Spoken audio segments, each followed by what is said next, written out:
On the night of April 24th, 1950, in the quiet village of Abbiate, Guazzone, near Varese, Italy, 42-year-old Bruno Facchini had an experience that would change his life forever.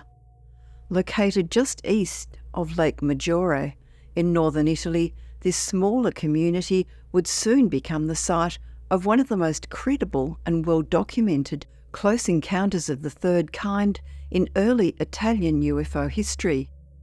Bruno Facchini was a respected mechanic as well as a husband and father to a young son. Bruno and his family lived in a colonial house on the outskirts of the village. At approximately 10 p.m. that night, a violent thunderstorm had just passed through the area.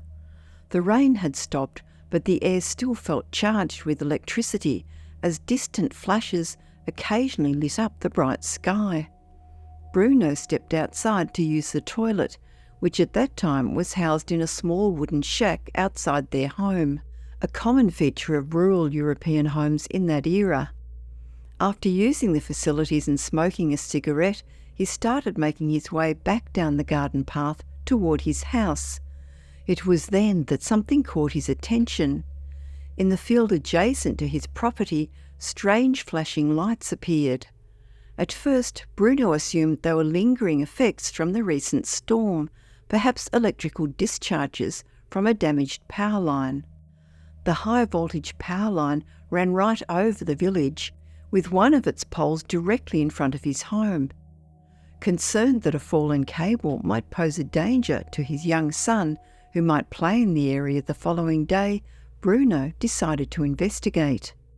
He took a pathway that bordered the grounds of a nearby furnace and walked towards the location of the mysterious flashes. When he first approached, the lights stopped and he saw nothing unusual. Just as he was about to turn back, the flashing began again. Determined to identify the source, he continued forward, still expecting to find a damaged power cable. What he discovered instead would become one of Italy's most significant UFO cases. About 200 yards away, next to a power line pole, Bruno observed what he would later describe as a huge dark shape like a ball with a flattened top. He estimated the object to be approximately 10 metres or about 30 feet wide and 7 metres or around 20 feet high. The craft had a metallic appearance that reflected light, visible when illuminated by flashes. In the middle of this strange craft was a small ladder extending to the ground, bathed in an eerie green glow. Near the ladder stood a figure wearing what Bruno initially took to be a heavy diving suit with a mask. This figure appeared to be performing some type of welding operation, which was producing the flashes of light that had first drawn his attention. Driven by curiosity and still thinking this might be some kind of military aircraft in distress, Bruno moved closer. As he approached, he noticed more details. A door had opened along the side of the mysterious object, revealing part of its interior. The opening emitted a diffuse light that allowed him to glimpse inside. He could make out another ladder leading to a higher level within the craft. Along the walls were rows of connected bottles, and between them various gauges and tubes.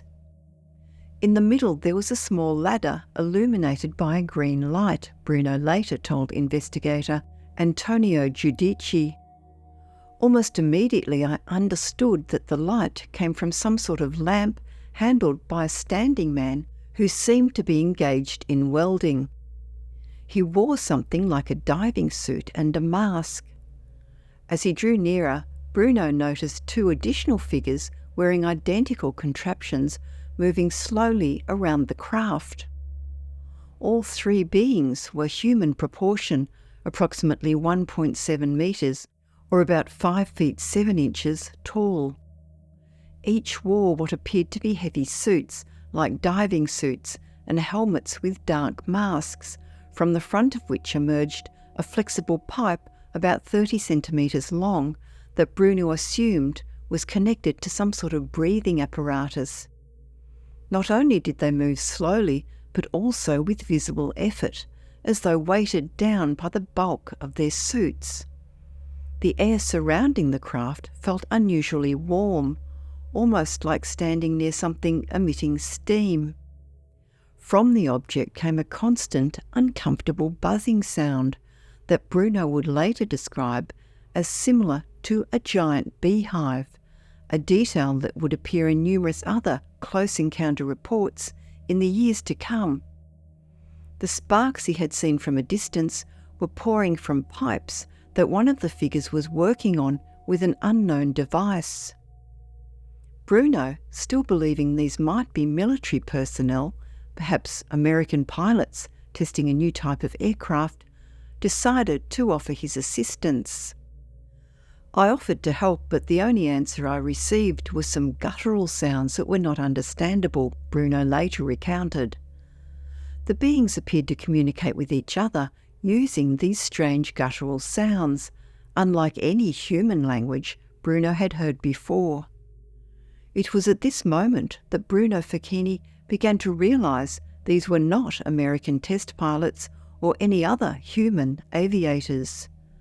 The strange gestures the beings made toward him seemed like an invitation to come aboard their craft. This realisation, combined with the increasingly loud buzzing sound coming from the object, triggered a sense of panic in Bruno. I understood that this was not a plane, and I was seized by panic, he later told investigators. I started to run away. As he fled, Bruno glanced back over his shoulder and saw one of the beings raise what appeared to be some kind of device or weapon. The creature pointed this apparatus at him and emitted a beam of light in his direction. I saw one of the men raise some sort of apparatus he carried at his side and beam a ray of light in my direction, Bruno recalled. I started to run again, but immediately I felt as if I was cut in two parts by some cutting tool or by some jet of compressed air, and I fell flat. The force of this beam knocked Bruno to the ground, causing him to hit his head against a stone. Despite being injured and disoriented, he remained conscious. From his position on the ground, he continued to observe as the beings completed their repairs. The beam had left him with a burning sensation around his torso, but he noted that the beings appeared to have no further interest in him.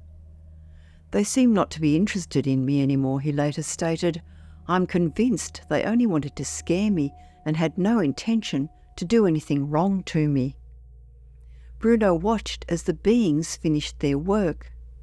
They removed what appeared to be a scaffold or platform and retracted the ladder back into the craft.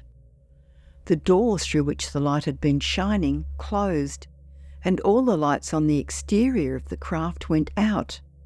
The buzzing sound, however, continued and grew louder.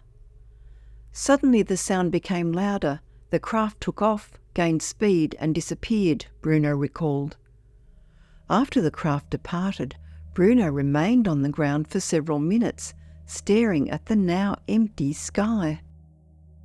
Eventually he gathered his strength and made his way back to his home. Unsurprisingly, he had trouble sleeping that night. The following morning, after his restless night, Bruno returned to the site of his extraordinary encounter. He had dropped his cigarette box when he fell and wanted to retrieve it. Upon arriving at the location, he discovered physical evidence that something unusual had indeed occurred there. 4 distinct circular impressions, each approximately 1 metre, or about 3 feet, in diameter, were clearly visible in the ground. They were arranged in a square pattern with sides about 6 metres, or nearly 20 feet in length. The grass within and around these impressions was scorched or withered.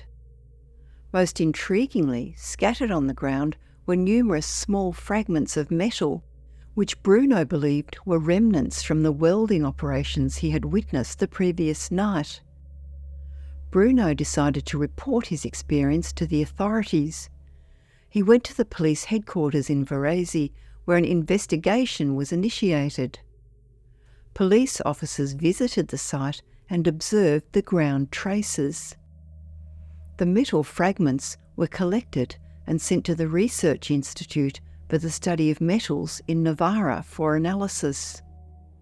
The Institute's examination determined the fragments to be a heat-resistant, anti-friction metal. According to some reports, analysts commented that such material, quote, would be ideal in spaceflight to face the burn-up as the craft entered the Earth's atmosphere, although it's unclear who specifically made this remark. In the days following his encounter, Bruno experienced persistent back pain. When he consulted a doctor, a dark mark was discovered where the beam had struck him. This mark was darker than a typical bruise and expanded until it covered his entire back, causing him discomfort for about a month. He also suffered from the wounds sustained when he fell to the ground after being hit by the beam. The following year, in 1951, additional examinations of the metal fragments were conducted by Renato Vesco, one of Italy's earliest private UFO investigators. Vesco's analysis concluded that the samples were primarily composed of bronze with a high percentage of tin and some traces of lead. More specifically, the composition was determined to be 74% copper, 19% tin, and various trace elements. Under heavy magnification, the substance appeared yellow-white in colour, but did not contain any metals unknown on Earth. However, this did not necessarily rule out an extraterrestrial origin, as similar materials would be likely to exist on other planets. Bruno Facchini's encounter received widespread coverage in both the Italian mainstream press and specialised publications like the Rivista Aeronautica or the Aeronautical Review. The case quickly became famous throughout Italy and eventually gained international attention in UFO research circles. In the years that followed, Bruno was visited repeatedly by ufologists wanting to verify his story. Remarkably, through all these retellings over decades, his account remained consistent with no significant changes or embellishments. This consistency over time added considerable weight to his credibility. In 1973, Italian ufologist Sergio Conti visited Bruno at his home on Bensizza Street in Abbiate, Guazzone, where he had moved after the incident. Conti's investigation helped clear up some aspects of the case, particularly addressing exaggerations that had appeared in press accounts. In 1981, another Italian UFO researcher, Ezio Bernardini, met with Bruno and conducted a fresh interview. After more than 3 decades, Bruno's story remained unchanged. During this interview, Bruno made an interesting observation. He mentioned that when he watched the moon landings on television, he was struck by how similar the astronaut spacesuits were to the clothing worn by the beings he encountered in 1950. Back then, he had described their outfits as diving suits because that was his closest frame of reference. But after seeing the Apollo missions, he realised they more closely resembled spacesuits or landing suits designed for alien environments. Throughout his life, Bruno maintained that he never fully recovered psychologically from his experience. The attention his case received brought him more trouble than reward. When a Navy officer once remarked to him, "You are really a lucky one. I would have given a lot to be able to admire what you saw, this technological marvel," Bruno's response was bitter. "Lucky me. If I had known how much trouble I would get from this experience, I would not have said one word about it. Guaranteed." In a small village where, as one local put it, peasants and workers are used to talking as much as they breathe. Claiming to have encountered alien beings was not conducive to a peaceful life. Eventually, Bruno became known as the Disc Guy, and after several years, he stopped discussing the incident publicly in an attempt to quieten the persistent attention. Bruno Facchini passed away in the mid-1980s, approximately 18 years before a 2003 follow-up investigation. By that time, even his sons had all but forgotten the incident. When approached by researchers, the wife of one of his sons simply remarked, "No, my husband's not here, he's at work. Yes, I remember that story, but it is damn old." Over the decades, Bruno's account has suffered from various distortions and exaggerations as it has been retold and summarised. Some recent versions claim he stepped outside to take the air or to smoke a cigarette, missing the more mundane reality that he needed to use the outdoor toilet. Other accounts have altered his description of the being's clothing, from heavy suits that hampered movement to tight-fitting clothes, losing the important detail that helped Bruno later connect them to astronaut spacesuits. Perhaps most significantly, some later summaries incorrectly suggest that Bruno believed he had encountered human pilots throughout the incident.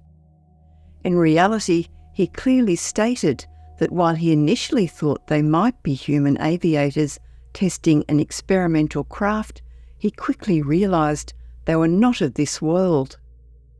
This misinterpretation ignores the progression of Bruno's understanding during the encounter. His fear grew as he approached and gained a clearer view, culminating in panic when he heard their inhuman vocalizations and the craft's buzzing sound. What makes the Bruno Facchini case particularly compelling is not just the credibility of the witness, a respected, reliable man who gained nothing from his account, but also the physical evidence found at the scene. The ground impressions, burned grass, and metal fragments provided tangible corroboration of his story. Additionally, many of the details Bruno reported, such as the beehive-like sound, the beings' difficulty moving in their heavy suits, and their communication through guttural sounds, would appear in numerous other close encounter reports in subsequent years, often from witnesses who would have had no knowledge of Bruno's experience. The encounter at Abbiate, Guazzone, occurred just prior to several waves of UFO sightings that would sweep across Italy and the world in the early 1950s, culminating in the worldwide UFO panic of 1954. Today, more than 7 decades later, it remains one of the most significant and well-documented close encounters in Italian UFO history, a case that continues to resist conventional explanation despite the passage of time.